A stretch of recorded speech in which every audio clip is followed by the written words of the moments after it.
Hi, my name is Kevin Louise, and I am an international cinematographer with a primary focus in commercial and documentarian work. Recently, I've had the opportunity to test out the DZO Arcana 1.5X anamorphic lenses. This is a little lengthier of a test, so perhaps grab a coffee or feel free to play back at 2x speed. So what you're seeing here is a deliberate exercise to ping and flare the lenses in their respective focal lengths. There's a couple key indicators here where I use a series of 3 different LED lights, each with their own distinct diode shape, brightness, and color temperature. The Arcanas are inherently neutral in their coatings, so the flares primarily take on whatever the light source is providing for their color bias. In these tests, you'll notice the subtle impacts of each LED, their shape, and their cast. I'm operating at roughly 5 feet from camera, but I bring the light to and fro so you can see the impact on the shape based on the proximity of the lens. Lastly, each test will show the third LED, which is the brightest of the bunch, at approximately 20 feet away, so you can gather a sense of light sources at a distance from a static position. This was deliberately placed in a dark room and panned to show flare rejection from an angular bias, as well as vertical flaring and veiling glare. All of these tests were conducted on the DJI Ronin 4D in 6K 12-bit ProRes Raw at 24p. So first up to bat is the 32mm. Right away, you'll notice that distinct barrel distortion. This is certainly welcome as the edge compression is minimal. The 32mm flare is tight and distinct with sharper, more compact lines. The secondary flare on the 32 is certainly more subdued than the other 2 focal lengths.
And something I'm witnessing here is that it has a strong vertical flare, and the secondary flare has a slightly teal bias, despite the LED being bluish purple.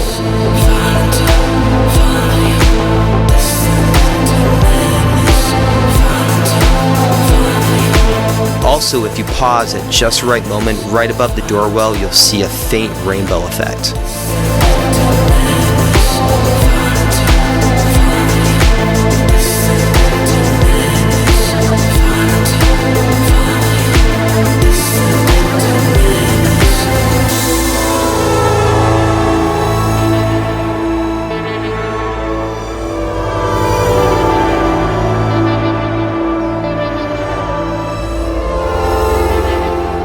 Alright, moving on to the 45mm. This one's interesting because with this focal length, the flares have a slight angular rejection relative to the 32 and 75mm. You'll notice the flares do not fully carry all the way through to the edge of the frame, but it provides a nice subtle touch in how it tapers off.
And then we have our flare distance test here, which again is showing that angular rejection, which is really quite distinct in these examples, as the flare does not carry all the way through.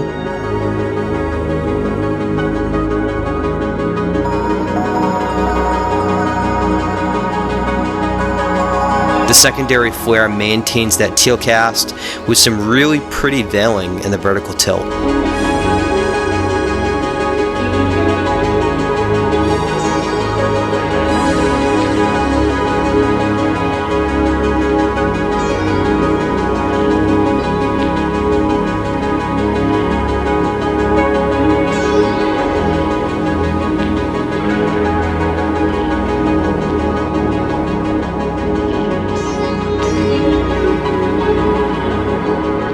And moving on to the final lens of the set, which is the 75mm.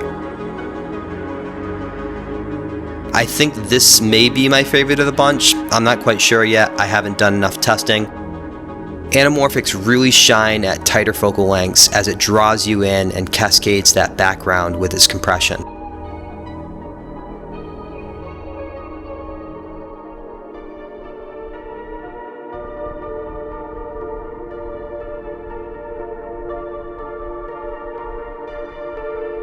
So the 75 is interesting with its flares as the lines become broader. I haven't really seen a scope like this before where the flares are thick, but still remains that semi-translucent. You really see this demonstrated with a third LED.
And finally, finishing off with the angular rejection, the lens just keeps going. I'm fairly positive you could ping this lens from any degree, which may be its strength or its weakness depending on job. Just something to note.